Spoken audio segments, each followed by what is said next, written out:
Pues Violeta, vamos dándole entrada ya también pues a la nueva incorporación que tenemos como colaboradora en este espacio noticioso, Violeta, y pues contentas y contentos, así que vamos estrenándola con esta capsulita que tenemos de entrada de Laura Sánchez Ley, que se está incorporando y hoy es su primera intervención con nosotras.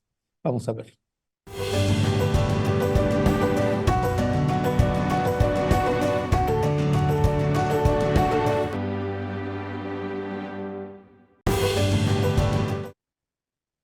Laura Sánchez Ley, muy buenos días, bienvenida.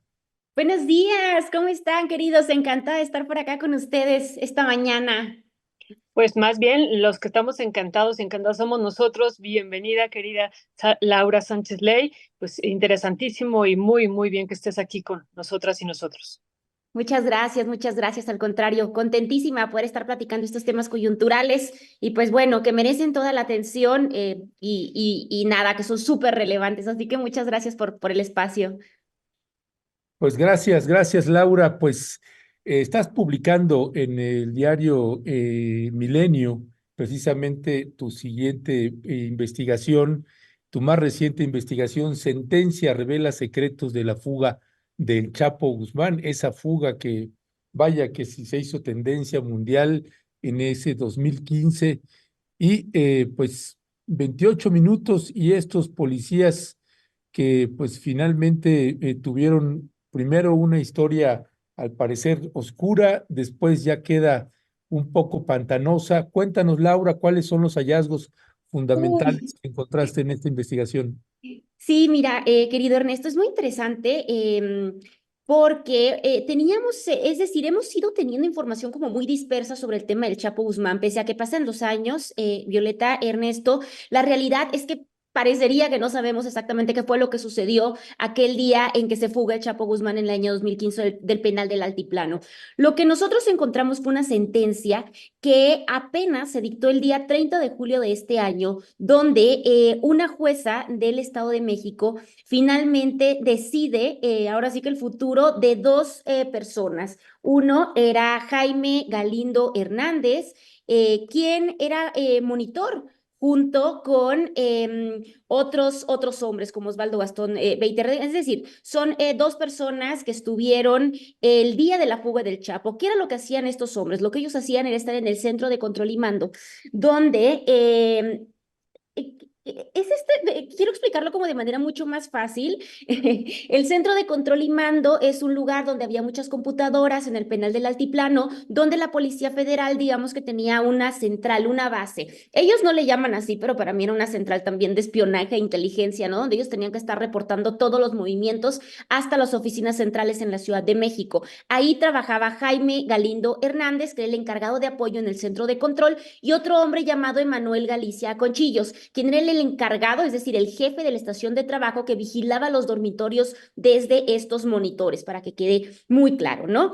Entonces, lo que sucede es que ese día a las 8 de la noche, se dan cuenta, es decir, no se dan cuenta que algo raro estaba pasando. La sentencia va de que estos hombres que estuvieron en prisión 8 años desde la fuga del Chapo Guzmán, pues finalmente fueron sentenciados a 4 años de cárcel y 3 años de inhabilitación del servicio público.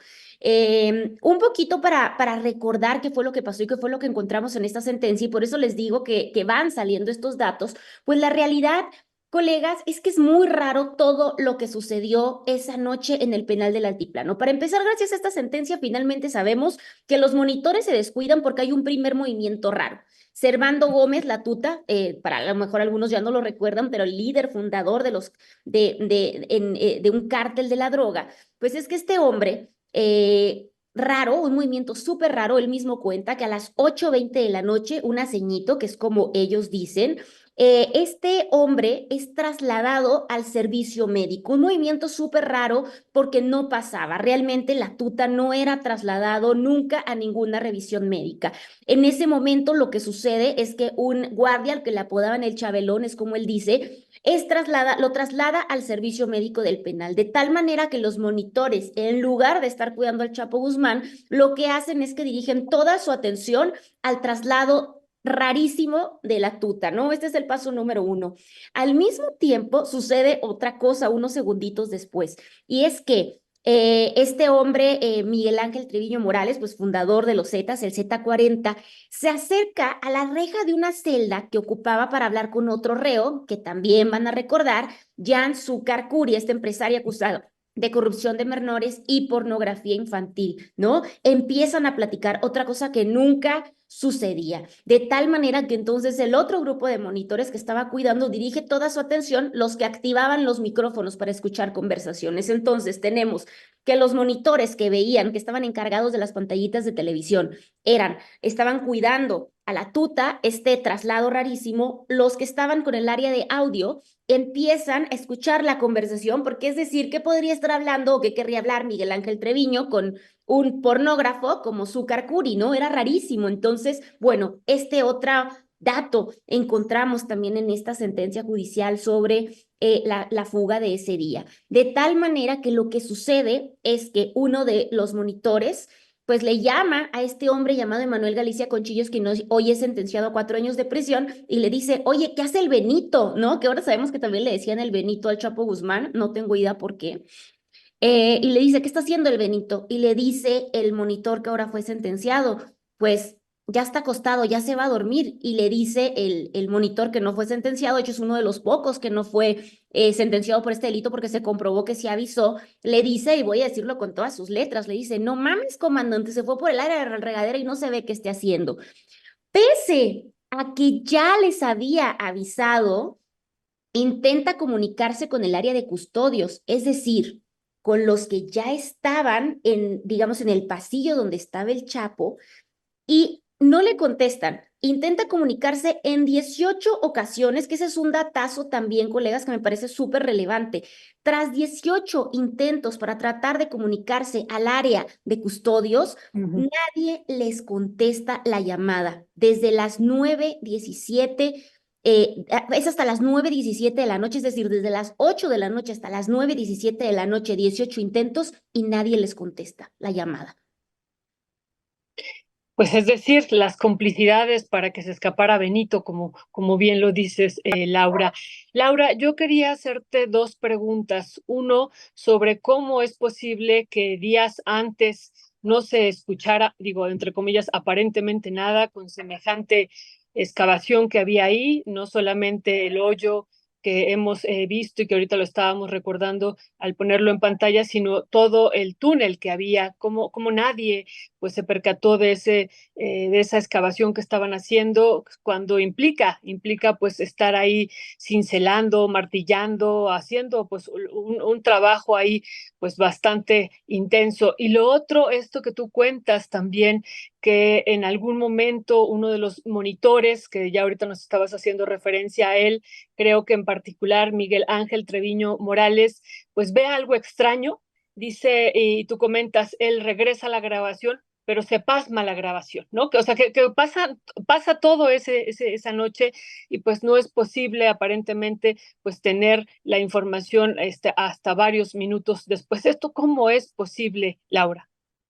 Sí, mira, el que lo ve es un monitor llamado Oswaldo, y de hecho, justamente la cuestión es que parecería que más bien Miguel Ángel Treviño Morales, el fundador de los Zetas, empieza a hablar con Zúcar Curi y entonces se distrae la atención de estos monitores, ¿no? Es un poco como el movimiento, Cierto, cierto. pero la realidad es que es justamente por lo que estuvieron 8 años en la cárcel. Nadie se explica cómo es que desde el Centro de Control y Mando de la Policía Federal, pues no se alcanzaba a escuchar el ruido de esta retroexcavadora, porque cuando nosotros vemos el video de la fuga del 2015, incluso cuando activan el sonido, tú puedes escuchar incluso las conversaciones que tuvieron los custodios cuando llegan a la celda y no encuentran al Chapo. Alcanzamos a escuchar incluso, y fíjate que esto me parece un dato muy interesante, cuando empiezan a gritarle, Guzmán, Guzmán, empiezan a gritarle y los reos hasta parecerían preocupados, empiezan a decir, don Joaquín, don Guzmán, está bien, o sea, pero tú alcanzas a escuchar eso, ¿no? Entonces, ¿cómo es posible que no escucharon? Sobre todo porque es un túnel que tenía más de 3000 metros de longitud. La tierra de la zona de Almoloya de Juárez, si alguien ha tenido oportunidad de ir, es una piedra dura, hay piedras, es decir, no es, digamos, terreno arenoso, ¿no? Como para que tú dijeras, no se escucha. Y te doy un dato, colega, interesante. Yo soy de Tijuana, Baja California, y hay muchísimos narcotúneles, como se le llaman allá, ¿no? Y el área donde más túneles hay, y esto es un dato que me parece bien interesante, es el área del aeropuerto de Tijuana. Y la realidad es que cuando yo platicaba con ingenieros que fueron sentenciados, ellos me decían, es que es la mejor zona porque nosotros averiguábamos las bitácoras de cuando iban a aterrizar y despegar los aviones, porque así nosotros activábamos las retroexcavadoras para que no nos escucharan. Entonces, parecería imposible que nadie en el penal del altiplano pues haya escuchado el ruido de retroexcavadoras. Son gigantescas. Todos hemos tenido una obra en construcción al lado de nuestra casa y sabemos cómo suenan este tipo de lugares. Sin embargo, pues sí está comprobado, y una cosa que sí me parece interesante de esta historia es que tanto Emanuel como este otro señor, José Luis, la realidad es que tenían, digamos, los cargos más bajos de los más bajos de los más bajos, ¿no? Arriba de ellos había otros monitores, otros supervisores que estaban constantemente monitoreando la zona, ¿no? Yo no dudo del contubernio que hubo entre todo el mundo, porque la realidad es que ahora sí, leyendo esta sentencia, sabemos que pasó demasiado tiempo, 28 minutos, tuvo 28 minutos para escapar el Chapo Guzmán de esa celda. Pues la realidad es que sí parece imposible que nadie se haya dado cuenta, ¿no? Sobre todo en un penal como el Altiplano, que está totalmente vigilado. Y, y bueno, eso me parece muy, muy relevante. Y la otra pregunta, colega, perdón, ¿cuál era? Sí, no, esa era la central y lo otro, pues esto que ya contestaste, en sí ya contestaste las dos, porque la primera era sobre el monitor, pues que no puede ver el video porque y lo tiene que reiniciar, y esa era la pregunta, pero ya lo estabas contestando. Ah, perfecto, perfecto. Sí, sí, Gracias. súper tremendo, ¿no? Nos podemos dar cuenta de muchas cosas. Por ejemplo, hay un dato que a mí me parece muy interesante porque se presentan 91 documentales para emitir esta sentencia, ¿no? Estamos hablando de testimonios, de ampliaciones de declaraciones, de peticiones que hizo la fiscalía a distintas instancias, ¿no? Y por ejemplo, veo, por ejemplo, que al restaurante McDonald's, al parecer el Chapo Guzmán pasa por un restaurante McDonald's cuando va camino a un aeropuerto. Y en el Estado de México pasa por ahí y las cámaras de seguridad pudieron haberlo grabado. Sin embargo, pues vemos que pese a que entonces la Procuraduría General de la República sí pide el video de manera inmediata, pues el mismo restaurante les contesta que ya se les había borrado la grabación, ¿no? Entonces, interesante, ¿no? Parecería que hubo aquí es decir, que se pagó mucho dinero por todos lados, ¿no? Ya en el juicio del Chapo Guzmán en Estados Unidos se revelaron algunos detalles de cómo se corrompió a muchísima gente, pero creo que poder reconstruir el minuto a minuto de esta fuga nos deja muy claro que bueno, para mí, digo, ya murió ahora en pandemia, pero me parecería imposible que el director del penal, y te estoy hablando de este señor Valentín Cárdenas Lerma, que era el director del Altiplano, pues bueno, también este hombre, ¿no? Recibe la noticia más o menos a las 9:17 de la noche y activa el código rojo hasta las 9:35 de la noche. ¿Qué quiere decir que actives un código rojo? Pues que tú en ese momento, como parte de los protocolos de un penal de máxima seguridad, empiezas a movilizar a todo el mundo. Es hasta las 9:37 de la noche, después de haber perdido al Chapo desde las 9:51 de la noche hasta las 9:37 de la noche, que decide activar este código y llamar a las policías que estaban en las inmediaciones del penal. Te estoy hablando del Ejército, de la Policía Federal, de los marinos. ¿Cuánto tiempo tuvo que pasar para que Lerma activara este código rojo? A mí me parece sorprendente, ¿no? Sale de la cárcel muy rápido y eso es lo que las familias de estos dos policías decían, ¿no? Yo los vi incluso en Palacio Nacional, estuvieron las familias de Galindo y de Conchillos el año pasado, que decían, es que son presos políticos, tenían el cargo más bajo de toda la estructura que cuidaba el altiplano, ¿no? Y la realidad es esa, que por ejemplo, Víctor Lerma, el director del penal, pues ingresa a la cárcel en 2016, sale en 2018 porque no se le comprobó ningún contubernio con el Chapo Guzmán, mientras esta gente hasta el año pasado pues seguía en la cárcel, ¿no? Ya, gracias, Laura. Laura, hay otro detalle que también llama mi atención en el texto que estás escribiendo en esta investigación que hiciste, que estás publicando en Milenio, que por cierto, también honor a quien honor merece, por eso pasamos en off el video de Milenio, que son quienes hicieron este trabajo conjuntamente con Laura. Esta parte de la juez de distrito Raquel Ivette Duarte Cedillo, donde hablando de los policías, llama la atención que dice, actuaron imprudentemente pensando que existían circunstancias anómalas en el actual de Guzmán Loera. Pues imprudentemente suena así como por accidente, ¿no? Como Sí. no se dieron cuenta. ¿Cuál es tu lectura aquí en ese sentido, Laura? Yo creo que lo que dicen la jueza me parece, o sea, me hace sentido, ¿no? Lo que la jueza del Juzgado Segundo de Procesos Penales Federales en el Estado de México dice es que no considera que realmente hubo un plan conjunto, es decir, que estos policías hubieran tenido, por ejemplo, un contacto con el Chapo Guzmán, no hayan bajado a su celda estos monitores y le hayan dicho, oye, Joaquín, va a estar así, vamos a dejar de ver el monitor, vamos a dejar de escuchar. No los exime de responsabilidad, sin embargo, sí dice que no cree probable que estos monitores de bajo rango hayan tenido esta comunicación directa con Joaquín el Chapo Guzmán, lo que elimina el tema o el delito del plan común, que era lo que la fiscalía quería comprobar o quiso comprobar a través de estos 8 años que los tuvo en prisión. Lo que dice es que no existe ese plan común, sin embargo, pues no destaca que cuando se dan cuenta de que estaba teniendo una conducta inusual, porque en sus declaraciones sí dicen, sí, fue raro que se paró muy rápido de su cama y luego desapareció.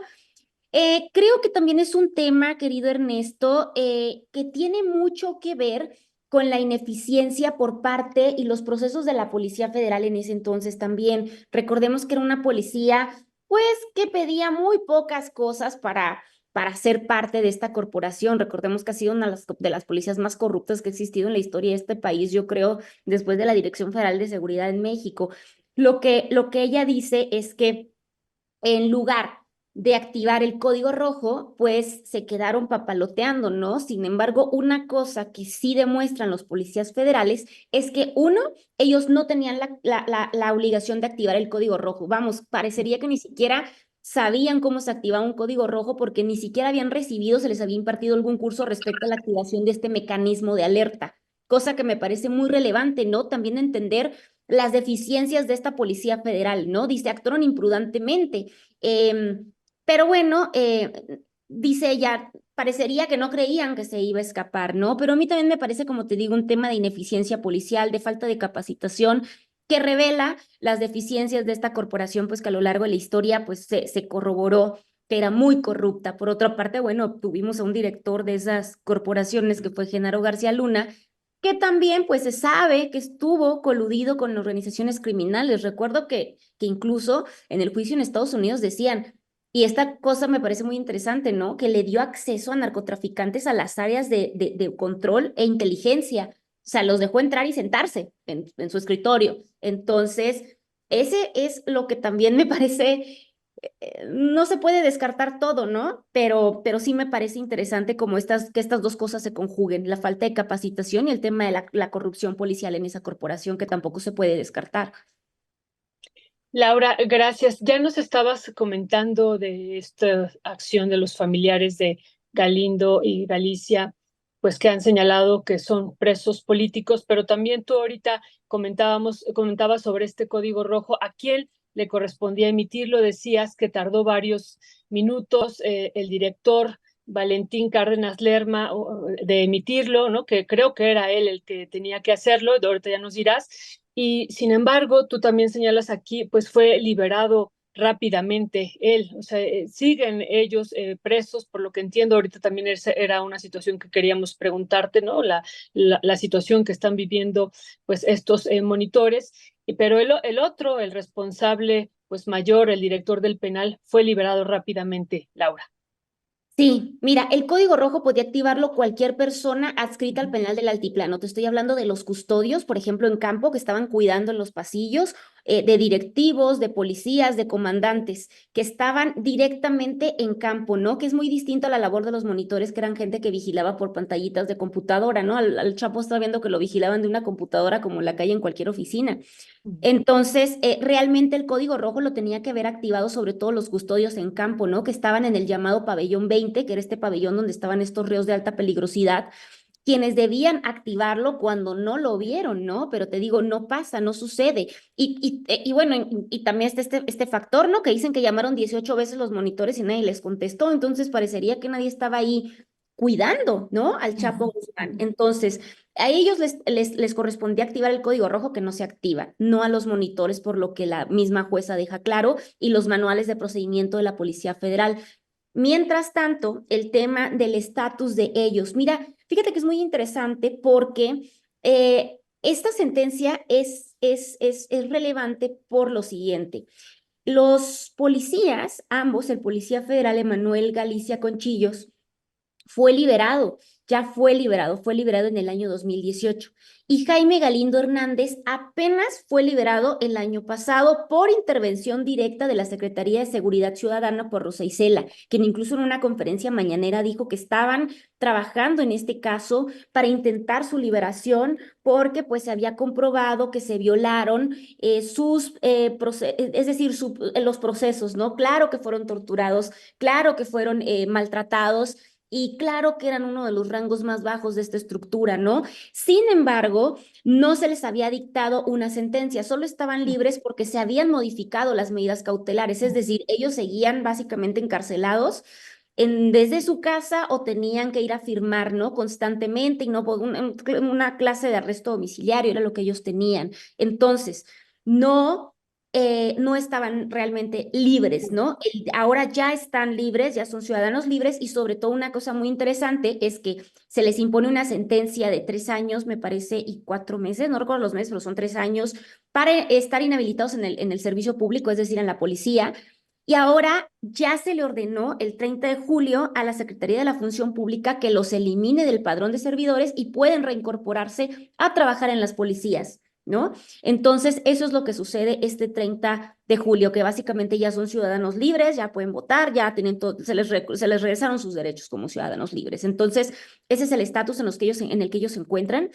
Te digo, realmente fue gracias a la intervención de la secretaria Rosa Isela Rodríguez, quien en una conferencia sí dice que ya se estaba trabajando en nuevos defensores públicos de oficio, sobre todo para este señor Jaime Galindo Hernández, quien seguía preso hasta el año pasado. Entonces, es un poco el estatus en el que se encuentran ellos actualmente. Sin embargo, todavía hay gente encarcelada por el tema de la fuga del Chapo Guzmán. Son muy poquitos, ya casi no hay gente en prisión. Te digo, realmente, como tú me comentabas, colega, pues es que fueron liberados rápidamente, sobre todo los altos mandos, ¿no? Como el mismo director del penal, como la directora de penal, o sea, es decir, todos estos cargos altos del penal del Altiplano, pues ya realmente no estaban. Te estoy hablando que mucha gente de muy alto nivel, pues realmente nunca llegó a estar tras las rejas, se amparó. Entonces, pues bueno, es una situación desafortunada, te digo, sobre todo porque nos hemos ido enterando en juicios en Estados Unidos pues de toda la gente que estuvo coludida y como la misma Emma Coronel, la pareja sentimental del Chapo Guzmán, pues tuvo mucho que ver en esta historia, ¿no? Entonces, la realidad y lo que nos calla la cara es esto, ¿no? La falta de capacitación, cómo los policías en este país se corrompen por 2 pesos y bueno, cómo incluso un penal de máxima seguridad como lo es Altiplano, porque recordando un poquito la historia del Altiplano, no me dejarán mentir, pero recordaremos que fue construido sobre todo en una época en la que el narcotráfico empezaba a ser lo que es hoy en día, ¿no? No, ya era una estructura del crimen organizado, era un sindicato básicamente de cárteles y bueno, en ese momento se decide construir un penal de máxima seguridad para empezar a albergarlos y uno de los primeros reos en un penal de máxima seguridad justamente fue Joaquín El Chapo Guzmán en su primera detención. Ya, gracias, Laura Sánchez Ley. Laura, perdón que esta pregunta no la teníamos sobre este tema, pero aprovechando que te tenemos aquí, se va ya el presidente Andrés Manuel López Obrador y pues sí hay una periodista que le ha dado mucho seguimiento al caso de Mario Aburto, pues sos vos. Sí. ¿Cómo termina el caso de Mario Aburto después de que durante el sexenio del presidente Andrés Manuel López Obrador se movieron ahí algunas cosas. Finalmente, ¿cómo capitularías el caso de Mario Aburto ya en el sexenio de Andrés Manuel López Obrador? Pues fue un show, fue un show, fue un show, querido. La verdad, yo lo veo como un show totalmente.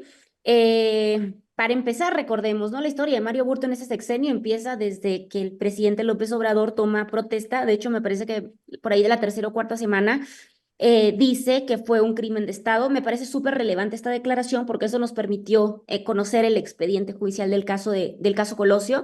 Sin embargo, también la Fiscalía Especializada en Materia de Derechos Humanos, que es la misma que está investigando, por ejemplo, en este momento los crímenes de la Guerra Sucia, pues destina personal y recursos para reabrir el caso y finalmente esclarecer el asesinato del candidato presidencial Luis Donaldo Colosio, o al menos esa es la declaración que se da desde la Fiscalía General de la República. Lo que sucede es que hasta el día de hoy, pues esta fiscalía ha trabajado con muy poco personal y muy poca plata. Eh, no logran nada absolutamente hasta el día de hoy. Intentan por ahí meter ruido con una teoría que fue una teoría que todo el mundo recordará este fiscal Pablo Chapa Besanilla, que es el fiscal que utilizó a la PACA, que utilizó a una vidente para tratar de esclarecer un asesinato, una desaparición.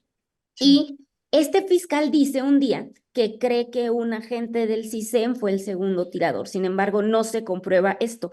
Lo que me parece más relevante de esta historia es que, y no entiendo por qué, de todas las investigaciones del caso Colosio, que hubo 4 fiscalías especializadas, la Fiscalía de Alejandro Gertz Manero decide reabrir la investigación de Pablo Chapa Besanilla, uno de los peores fiscales en la historia de este país y que más montajes organizó. ¿No? Te estoy hablando que, por ejemplo, él es quien inventa la teoría del segundo tirador e incrimina a un hombre inocente llamado Otón Cortés. Otón Cortés, un hombre que muere víctima de la tortura y la violencia que le aplicó Pablo Chapa Besanilla. Entonces, la Fiscalía de Gertz Manero dice, a ver, ¿cuál de todas estas investigaciones es la más puerca? Lo tengo que decir así. ¿Cuál de estas investigaciones es la más puerca? Parecería que se preguntó.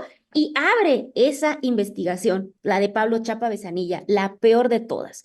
Y intenta llevar a un juzgado del Estado de México la teoría de Pablo Chapa de un agente del CISEN que mata a Luis Donaldo Colosio. Evidentemente, un juez tumba esa teoría, sobre todo porque estaba solamente retomada con base en lo que había dicho Pablo Chapa Besanilla en 1994. Imagínense eso, a finales del 94 y principios del 95, porque dura muy poco tiempo en el cargo. En este momento, ¿qué es lo que está sucediendo con Mario Aburto Martínez? Después de todo este ruido, finalmente la Comisión Nacional de Derechos Humanos y un abogado particular, Jesús González Schmal, lo que hacen es intentar meter un recurso ante un juzgado en el que se establecía que Mario Aburto Martínez había sido juzgado porque así lo quiso Carlos Salinas de Gortari, se iba a llevar a cabo en la federación y no en el estado, a pesar de que el crimen fue cometido en Baja California y que el candidato no era un presidente, no fue un magnicidio en la extensión legal de la palabra, el caso Colosio, fue un crimen del fuero común. Entonces, por esa razón es que como Baja California decía que la sentencia máxima para un homicidio común era 25 años en el 94, pues ya podía ser liberado. Fallan a favor de Mario Aburto, debió haber sido liberado el 23 de marzo de este año. Sin embargo, y aquí es donde viene y les voy a tirar un dato exclusivo que tengo, el PRI, Alito Moreno me lo dice a la cara, mete un recurso donde le pide a la Suprema Corte de Justicia de la Nación que por favor no lo libere, porque el caso se va a la Suprema Corte porque la Fiscalía dice, óyeme, no me lo puedes liberar, voy a ir a la Corte. Pese, y esto es interesante, a que la Corte no tiene ninguna facultad para tratar el caso Colosio tampoco porque no hay una violación constitucional en el proceso. ¿Me explico? O sea, todo mal. La Corte debía desecharlo, lo retiene como un favorcito político a la Fiscalía General de la República. Esto muy personal, como un favorcito político se lo retiene. Después, el Alito Moreno dice, óyeme, no, pero es que mira, fue un crimen que impactó al PRI. Y hasta el día de hoy, el estatus final es que está retenido en la Suprema Corte de Justicia de la Nación. Y digo está retenido porque la Suprema Corte de Justicia solo lo tiene retenido porque para mí es un favor político a alguien. Mira, la Corte lo va a desechar porque no hay absolutamente nada que pueda analizar, porque, insisto, no hubo nada constitucional en el caso Colosio, pero lo tiene retenido como un favorcito, ¿no? Para algunos actores políticos. Laura, esto que nos estás diciendo, esto último, ¿no? Yo te iba a hacer Claro. una pregunta, pero sí es un dato muy importante. Entonces, el PRI, en particular Alejandro Moreno, le pide ese favor a la Corte que no liberen al Chapo, que ellos hagan su trabajo para que lo retengan. Y tú Aburto. dices, perdón, a Aburto, sí, estaba pensando en el Chapo, Aburto. Y tú dices, y la Corte pues no ha emitido alguna resolución, pero la tiene detenida. ¿Es Claro. así? Ujú. Sí, te Y cuento, mira, yo conseguí un documento muy interesante que se llama un amicus curiae, que es una petición básicamente que se hace, ¿no? sí. De repente me dicen, oye, Alito Moreno, 3 días, 2 días antes de que la corte tuviera que resolver, que no resolvió en ese momento, supuestamente iba a resolver en ese momento, presenta este recurso.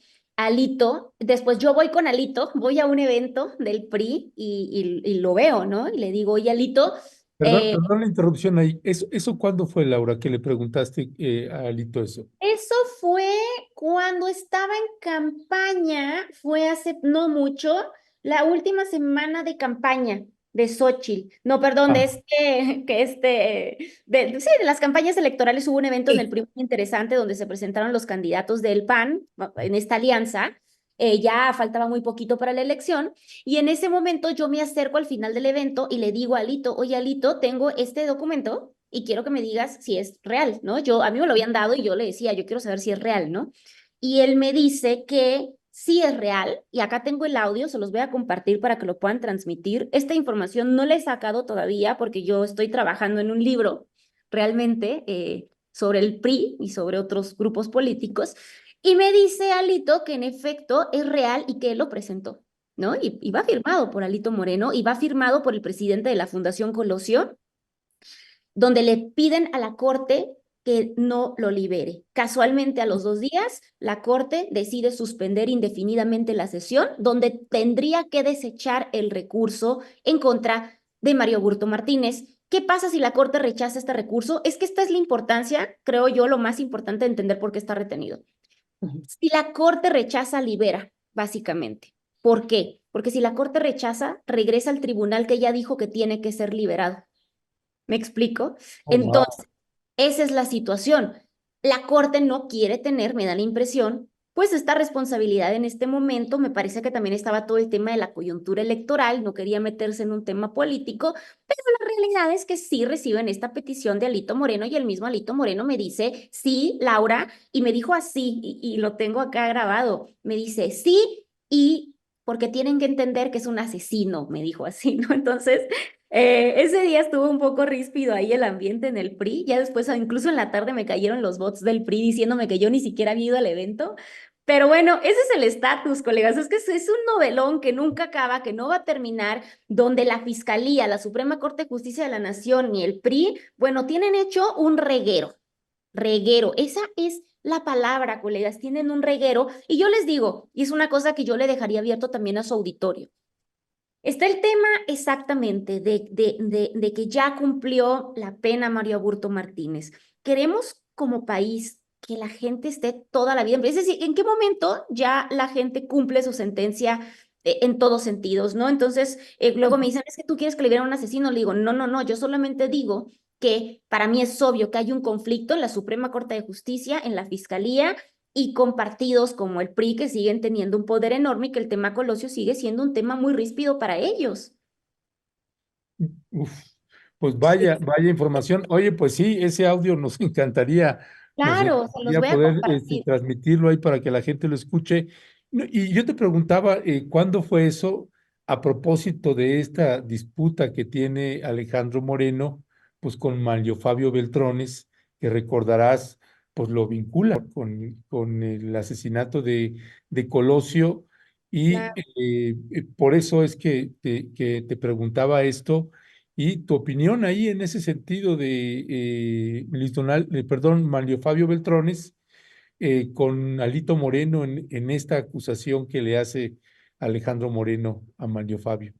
Pues mira, yo lo que les digo siempre es que el tema Colosio evidentemente ha sido un tema que sirve todo el tiempo para campañas electorales y para momentos políticos ríspidos. Recordaremos que, mira, te voy a decir otro dato que a mí me parece súper relevante. Yo he tenido oportunidad de platicar con la gente que ha estado testificando ante la Fiscalía, esta de Derechos Humanos que reabrió el caso Colosio, ¿no? La Fiscalía que preside Abel Galván, un baja californiano que siempre, bueno.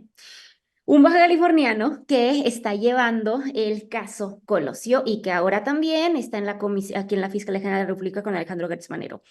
La mayoría de las preguntas, o muchas de las preguntas, porque yo vi los cuestionarios, eran si tú viste a Manlio Fabio Beltrones esa noche, si Manlio Fabio Beltrones sacó a Mario Aburto de las instalaciones de la PGR en Tijuana, si Manlio Fabio Beltrones torturó a Mario Aburto en un canal de aguas negras en Tijuana. Entonces, me parece que desde ese momento ya también las preguntas iban dirigidas a Manlio Fabio Beltrones y a un grupo muy particular del Partido Revolucionario Institucional. De hecho, los testigos acusaron en ese momento que se sintieron pues básicamente bastante ofendidos en que no, el cuestionario no estuviera dirigiéndose a preguntas que realmente pudieran esclarecer el asesinato de Colosio, sino a grillas políticas. Y eso lo dicen los testigos, no lo digo yo. Me parece que desde ese momento, pues lo que ha sucedido es que se ha utilizado el tema Colosio. Mira, yo siempre les digo que qué casualidad que nada más cuando se cumple el aniversario de Colosio van todos los priistas a tomarse la foto al monumento a la Esperanza que está ahí en Lomas Taurinas, ¿no? Es el único momento en que van y le echan agua a la estatua del candidato, que siempre es una cochinero, ¿no? Corre al lado un canal de aguas negras. Entonces, me parece que el tema de Alito Moreno es lo mismo, es espectacularización del homicidio, ¿no? Es utilizar estos rumores para golpear a sus contrincantes políticos, como mismo Manlio Fabio Beltrones lo ha hecho con otras historias, ¿no? Aquí nadie es inocente, esa es la situación, pero sí me parece que más bien es colgarse, como siempre, del tema Colosio, que no es que Manlio Fabio Beltrones no tenga ningún tipo de involucramiento en el caso Colosio, porque el mismo Mario Burto Martínez ha revelado que Manlio Fabio sí lo tortura en las instalaciones de la Fiscalía General de la República y que yo le pregunté al Manlio Fabio Beltrones, al mismo Manlio Fabio Beltrones en su cara, esto se lo pregunté a la cara, le dije que sí lo había torturado, le pregunté en algún momento y me dice, no lo torturé, pero sí le grité y palabras más, palabras menos, recuerdo que lo que me dijo, porque fue hace muchos años, me dice, le grité que era un hijo de la chingada y que por qué lo había matado. Y lo jaloneé, me dice, pero no lo torturé, ¿no? Pero de que hubo involucramiento, de que estuvo metido en las investigaciones del caso Colosio, lo hubo, o sea, eso no hay dudas hasta la fecha. Muchísimas gracias, Laura. Pues ya estamos a unos días de que se vaya el presidente e iniciará una nueva administración. ¿Qué recomendaciones, hacia dónde tendría que ir el caso Colosio, Laura? Pues mira, yo creo que gran pregunta me haces, colega, porque sí me parece súper interesante, Violeta, que el tema esté en una fiscalía especializada de derechos humanos, ¿no?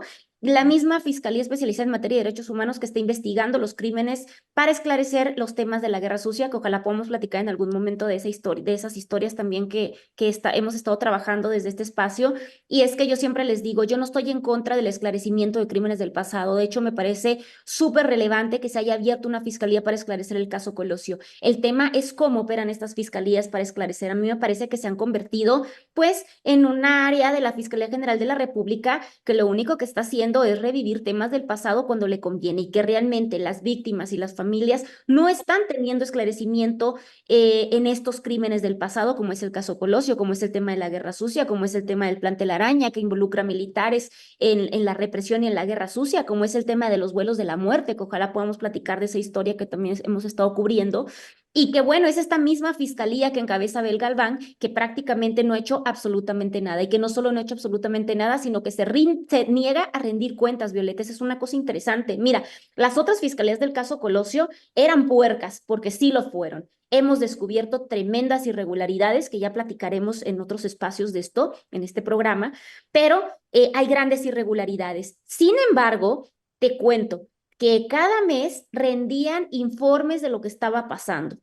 Otro antecesor de esta fiscalía fue la Fiscalía de Movimientos Políticos y Sociales, acaba de fallecer, por cierto, Carrillo Prieto, quien fue el fiscal, y que rendía informes trimestrales. Lo que está pasando con esta fiscalía es que se ha negado a entregarnos cualquier tipo de información que nos diga qué es lo que está pasando, cómo están trabajando, cuánta gente está trabajando, cuáles son las líneas de investigación que han descartado, por lo menos ya si no, porque vayamos a dañar las investigaciones, que es el pretexto que siempre ponen, porque se están pagando con recursos de los mexicanos y porque hay miles de familias esperando el esclarecimiento en esa Fiscalía Especializada de Derechos Humanos, no solo Mario Aburto. Entonces, la recomendación sería que si esta fiscalía va a trascender en el tiempo y va a trascender en la administración de Claudia Sheinbaum, pues que realmente se pongan a trabajar y que rindan cuentas. Es inadmisible lo que está pasando con miles de familias que tienen casos en estas fiscalías. Mira, yo te cuento que hasta, por ejemplo, yo les pedí carpetas de investigación, les dije, dime el estatus de tus carpetas de investigación del tema de la guerra sucia y me dijeron que no las tienen, o sea, se les perdió, desaparecieron. A ver, esa es la pregunta.